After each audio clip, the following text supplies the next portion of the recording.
Hello and welcome to the Thread to Mend podcast. I am Taylor, coming to you from Baltimore, Maryland, and this is a podcast about all things fiber related, knitting and spinning and things of that like. I don't have a lot to show you this week because I have been recording weekly, but I do have here finished my last and, well, maybe not my last, but my current final Telja sweater. This is one I knit for myself to keep, and it's awesome. I feel like I've knit this sweater 4 times in like 3 months. I knit one and I gave that away. The fit wasn't perfect for me and they loved it and it fit them really well, and so we worked out a trade. She's a seamstress, my friend Margie, and she fixed a skirt that I bought. And paid for the yarn it took to make the sweater. So we traded skills for that. And then I knit this sweater twice for Christmas for my sisters-in-law, and then I finally knit one for myself with a sweet Christmas gift card. If you hear any crinkling sounds, that's my cat on the other side of the room sitting on a pile of tissue paper.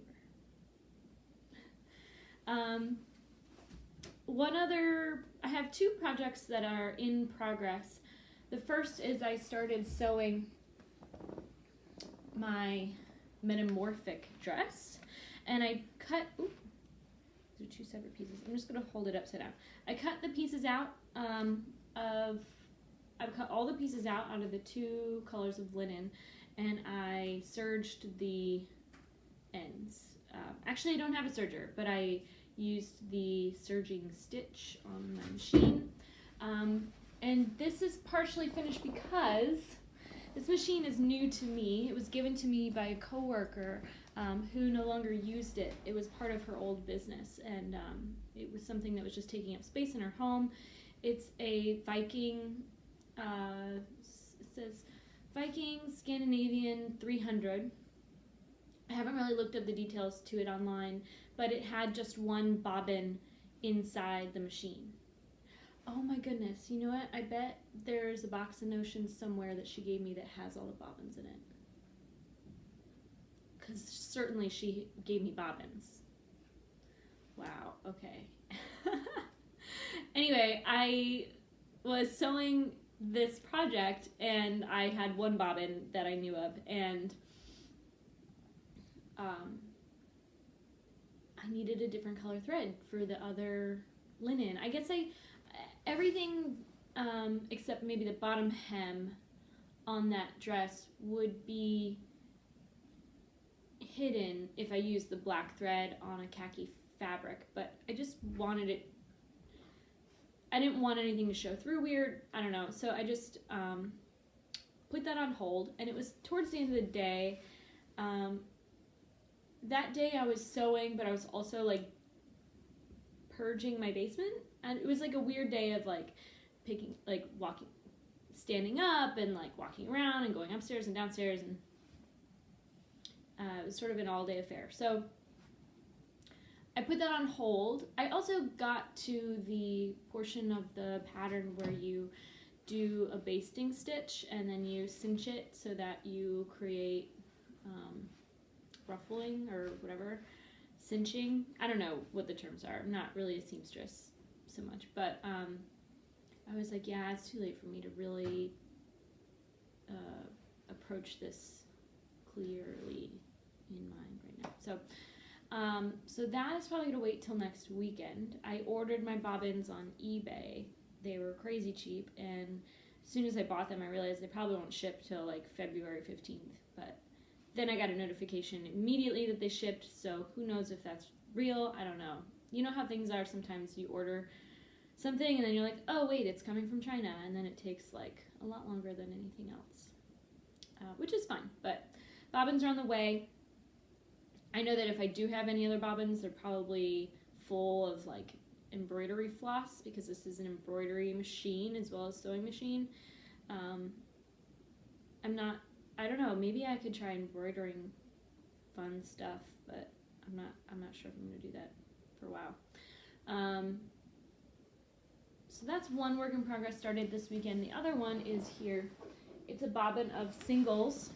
I don't often pull my bobbins of singles off because a lot of the time they're still on my wheel, but this is one I finished, and yeah, there are little parts that are a bit thin and overspun, but that's okay, it'll come out when I apply it. This I think was dyed with dark walnut.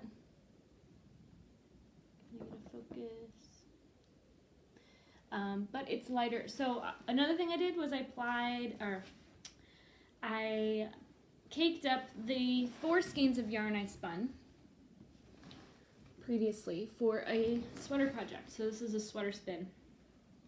And this came about because I bought 2 fleeces at Maryland Sheep and Wool last year. I bought 1 gray and 1 white. And the white fleece I was just grabbing hunks of, about 110 grams each, more or less, and dyed them in batches over the summer of things that I foraged in Baltimore City or the Maryland area. And so I dyed the wool, and then I combed the fiber, and then I spun the fiber into fingering weight yarn. So I finally caked up my 4 skeins because this is the minimum I might need for a sweater. In total, it comes out to less than 400 grams. I think that it's maybe 340 grams. So that is cutting it close with the total weight I typically knit a fingering weight sweater for myself. And so I'm going to spin another ball of yarn just to be sure I'll have enough. It's also a colorwork sweater, like a complete colorwork sweater. So I would probably feel a little bit more confident if I had a minimum of 100 grams more of yarn. So let's see here. I'll just do a little run through. This is dyed with goldenrod. This is dyed with mulberries. This is dyed with English ivy and iron oxide. And this is dyed with black walnut and iron oxide. And this I mentioned also being dyed with black walnut. And you can see that there's an incredible difference in that color. And this is because of the iron oxide, and this is without. This is also very similar to this. In fact, well, this is has a more green-gray hue, and this has a warmer brown hue. They're very similar but different. And I think that I'm going to use one of the 4 colors, minimum. I'm going to use, like, for the bottom hem, the cuffs, and the collar. And then maybe, like, pops, like, throughout between sections or something like that. I'm thinking of, this is going to be a self-designed sweater. My intention is to do it all in the round and steek the sleeves and make it a drop shoulder, like a traditional sweater. Last episode I talked about knitting cats in the colorwork, and I have to show you a sweater. I'm kind of surprised I haven't showed you already, but it was a gift from a friend. She had come to a little holiday party at her house and was wearing it, and I was like, when you die, please write me in your will to inherit this sweater. And before she left it on my bed, which was like so sweet. I was like above the moon about inheriting this sweater. And I've been wearing this sweater every day that I go to the SPCA to volunteer, which is kind of fun because everyone says, like, yes, you are a cat person. But I just really like these cats, and I like the way that they're alternating direction every other time. I think that if I'm, one thing about patterns such as this is it's not as intuitive as like a traditional Fair Isle design. But I think like a Fair Isle design, if I'm brand new to it anyway, like I'm gonna, knit one row and it's fingering weight, so I'm gonna have to repeat that pattern so many times that by the time I get to the 3rd or the 4th cat, it's gonna be like a little more repetitive than I would have thought. At least more than like a one-off kind of central design or something. So My plan is to incorporate this cat pattern into my sweater. Whether I recreate this sweater or not is up in the air. I plan to just knit a swatch of this pattern, see what the fabric looks like, feels like, whether I have enough contrast in my colors. I mean, this is bold. It's, you know, navy, red, and white. So it might be that my colors are too muted. And, you know, maybe a more traditional design would really make these colors work well.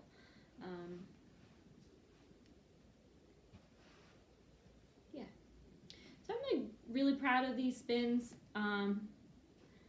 They're the most recent spins since of a fleece since my Cordale hand knit sweater spin. So I was just trying to spin thinner and thinner to get below worsted weight, and it seems like I ended up kind of on a spectrum where the first one I finished is a little bit thicker than the last. I think if I hold these up together, you'll see the difference. It's subtle, but it's there.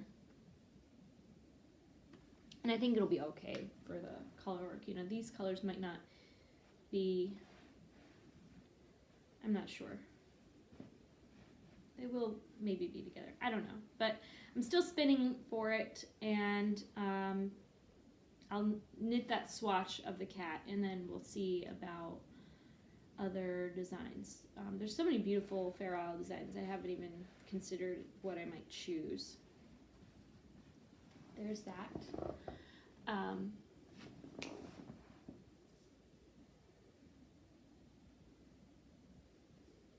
I was gifted recently a Fair Isle sweater pattern through the Tessa Altway, what's her podcast called?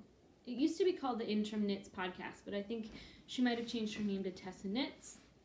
But I won the Fiber Blend Along knit along, where I added a photo of my, I call it my Midtown sweater on Ravelry, but it's the Stasis sweater from, it's like a Brooklyn tweed pattern, I think. But I won a really cool Fair Isle sweater. I'm going to put the name of it here because it escapes me in the moment. And that knitwear designer also recently published another sweater that, well, first I'm going to base because I've never knit a Fair Isle sweater in my life. I mean, I've knit color work, but not Fair Isle, so it's not been fingering weight yarn of like a, you know, that sort of design, or like, you know, color work all the way through.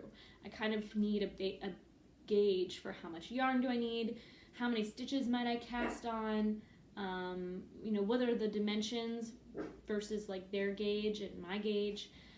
So I'm going to use this pattern that I won, luckily, to kind of like study sweater making. And then there's another sweater that was just published by this designer, and I love it. I think it's called Oh, Those Pops of Pink. And it's a kind of Icelandic yoke sweater that is just really cute. I like that a lot. And it's not, I mean, I wouldn't say it's not unlike this one, but it's, you know, kind of like beautiful. Anyway. Oh, I kind of have a finished object. I don't know why I wouldn't have instinctively counted this, because it's finished, it's an object. But I previously showed a skein of yarn that I created with a braid of fiber that was 115 grams. I was so excited that I would spin full 100-gram skein because none of mine have turned out to be that much. And I made a mistake in dividing my fiber, so I ended up with like an extra 20 grams or so of this fiber on one of my two single bobbins. And then so I spun up with some merino fiber I had around about that much on another bobbin to ply back on this. So I have a finished skein of marled yarn. I think this would make a really great heel and toe if I want to knit that other yarn I mentioned into socks. I don't know if that yarn would be the best sock yarn. It is very drapey and silky, and it's not super drapey because it's kind of tightly spun, and that's how I spin. But it didn't feel. I was starting to knit a dog sweater, and I was like, I don't know. This is not the stretchy, squishy thing I was imagining, sort of, when I thought about like what kind of dog sweater should we need. So yeah, this is just gonna go straight to stash. No idea yet what it'll be used for. I have another project too that I haven't shown you. I mentioned this in the past briefly, how I wanted to have my way at designing a garment, and this is very rudimentary stages, and it's just something that I kind of started one afternoon and like worked on, I guess sort of in traffic, not really. The first part of my commute in the morning is at one traffic light where I turn left, and then I'm driving for 2 traffic lights in the left lane where there's no kind of people turning in and off the street. So if I'm sitting at the first light for like a minute, I pull out my knitting, and I usually have it on my lap. And then once I turn left, I'm either stopped at a light or, I'm pretty much stopped at like 2 lights for like a minute. So I'll pull my knitting out and then throw it on my lap. And then when I get to the next light up ahead, I'll maybe knit a whole row through. That's sort of how addicted to knitting I kind of am. But I don't drive and knit, mostly because I hurt my knee doing that. But I don't do that because that's irresponsible and dangerous, and no one should do that. And I'm not encouraging it, and I'm just saying that I made a mistake, and I've learned not to do that.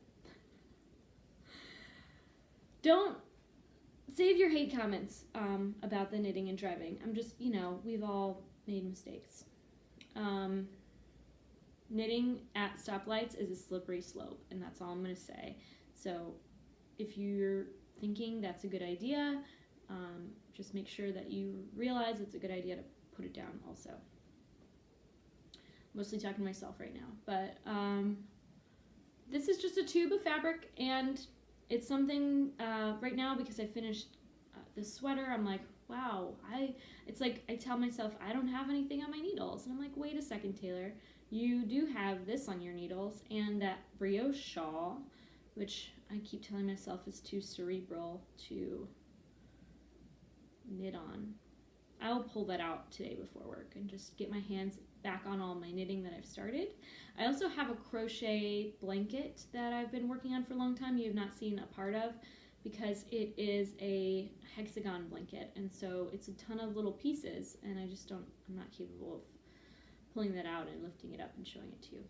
But that is a lot closer to finish than I realized, and it would kind of just be nice to wrap that up. I'm not in any sort of rush. I have plenty of blankets, and I don't know. I mean, part of me thinks everyone should always have a blanket going because it's a nice like backup project. For me, it's my travel project, so it always works in the car, no matter what. And I've been crocheting so much longer than knitting that crocheting in the car is a bit easier for me because I don't fear dropping stitches. I also don't have to think at all when I'm doing it, and so I don't know, maybe I will save that tail end of that project for the car drive to Maine in July, because we go to Maine in July. We went on our honeymoon a couple years ago. We repeated the vacation last year, and we booked the cabin again for this year because I don't know, it's just nice to go back to the places we loved.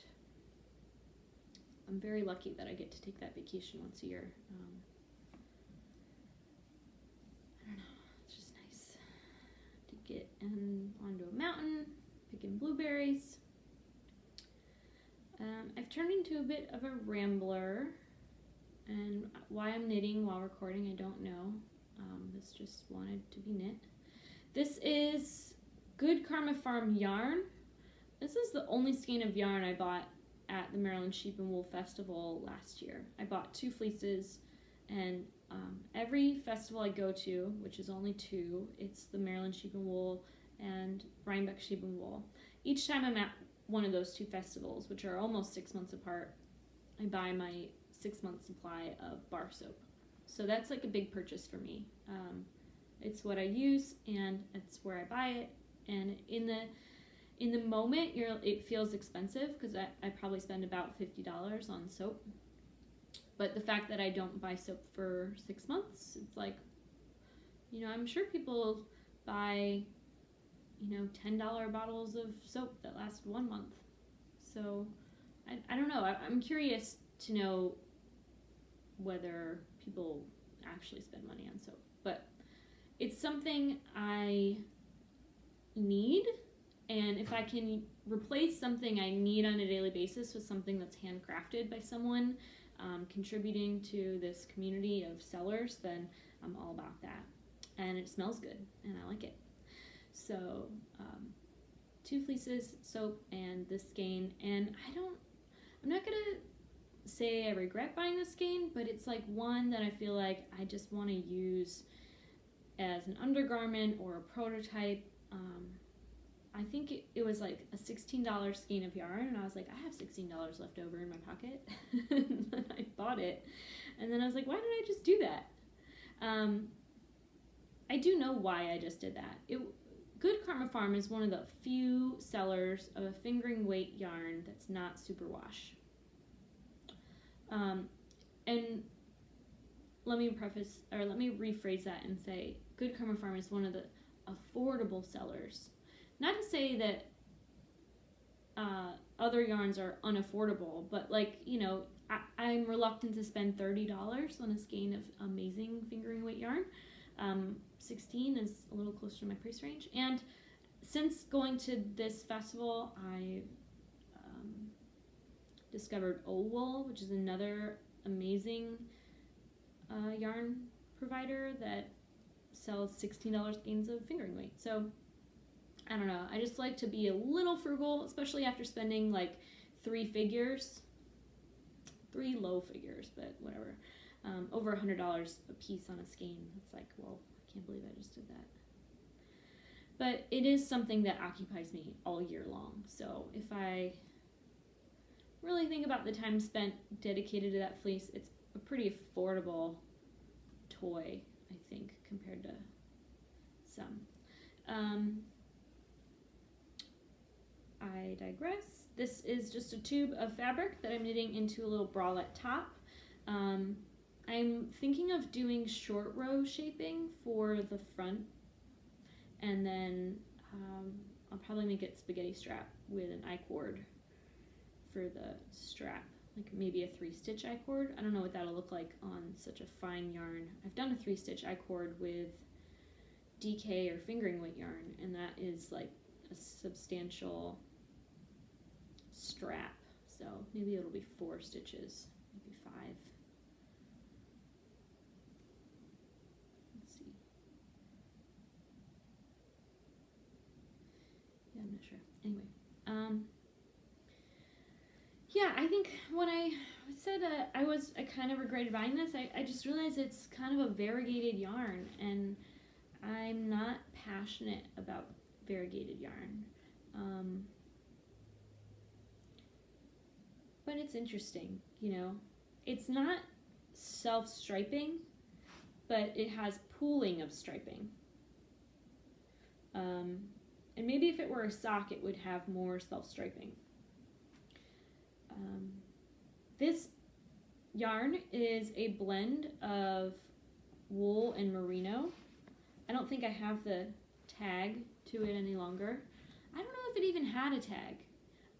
Every Good Karma Farm skein I bought didn't have a tag, and I think that's because I bought from their seconds bin when I visited their mill, but it's definitely an alpaca blend. It has a lot of drape, and I'm realizing that I think I picked a gauge yarn that would be great for wool, but in a wool alpaca blend, I think as soon as this is blocked, it's going to stretch out a lot, and it might fit more like a bag than a bra. But it's an opportunity to play with shaping and maybe come up with a design that's similar to a mass-produced bralette that I have, I think, think 4 or 5 of in a drawer. They're all falling apart. I really ought not hang on to them, but for some reason I do. So I feel like I've started projects, but they're not like the monogamous project I love to work on. They're all projects that like I have to be home for with bobbins, or you know, swatching isn't something that I take on the go because it's something I want to just sit down and finish, not sit down and pick up. So I think it might be a good thing for me if I cast on a pair of socks today so that I have that go-to easy project that doesn't require thinking. For right now, this really does fill that void because it's just knitting in the round, stockinette stitch, until I feel like it's a particular length that would suit me. Wow, it looks like I messed up down here. I don't know what happened. So I also need to spin that other bobbin of singles, so that's another thing to do at home. Yep, I dropped a stitch and I didn't pick it up. Okay, so to recap, I'm gonna knit a colorwork cat sweater. I'm gonna finish sewing this dress. Got my bralette top. And what if I'm gonna steek the arms to that colorwork sweater, I could just steek it into a cardigan. I don't own a cardigan.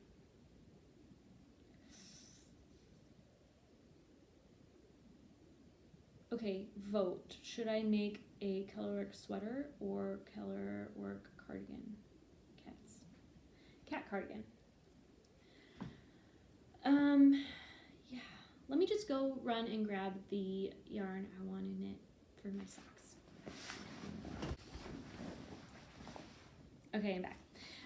So I'm going to cast on this gray sock. It's going to be simple, basic, top down, but I'm going to try a heel that I've never done before, and that's the Eye of Partridge heel. And that's because I've heard good things about it, but I've never knit one. And I figured, why not start and finish a pair of simple, solid socks. I don't have a box of socks. I've knit myself 2 pairs of socks that are in rotation right now. My first ever knitting project was a pair of mucklucks, and I've totally worn through those. And I've knit my husband a pair, and I've knit a pair for a friend. And I do plan to knit more with other worsted weight yarn. But I'm going to knit some basic socks, and then I have bought recently with my yarn.com gift card for Christmas. It paid for this sweater. Thank you, Karen. And 2 of these. This is the Fiber Company Cumbria fingering, and this is, I don't know how to say this color. I don't even know if that's the color. But it came out it arrived, I should say, much greener than my typical green-yellow color. It's very bright, but I think this will be really fun to wear in the spring. So this is a project that I'm looking at over in the corner, sitting there waiting to be knit. And I'm a little concerned that I didn't buy enough yarn. This is 100 grams. It's it's only 328 yards, but it's a fingering weight yarn. It seems a little bit low to me. Usually fingering weight's about 400 yards, more or less. But this is 90% wool, 10% mohair, and it's probably a little more rustic than I might want to wear against my bare skin, but I'm not super sensitive to wool. I'm maybe a little more sensitive to mohair. But when I finished the sweater and it finally dried, I put it on like over nothing, and I wore it for hours, and I wasn't uncomfortable. Somehow I just got really used to it. Right now I'm wearing an undershirt, which you can kind of see under the collar, but I don't feel it at all. So I'm a little worried I don't have the yardage, and I'm hoping that this is an underestimation on the tag. But I've seen someone else wear this pattern. I'm going to add a photo and the name of the pattern here.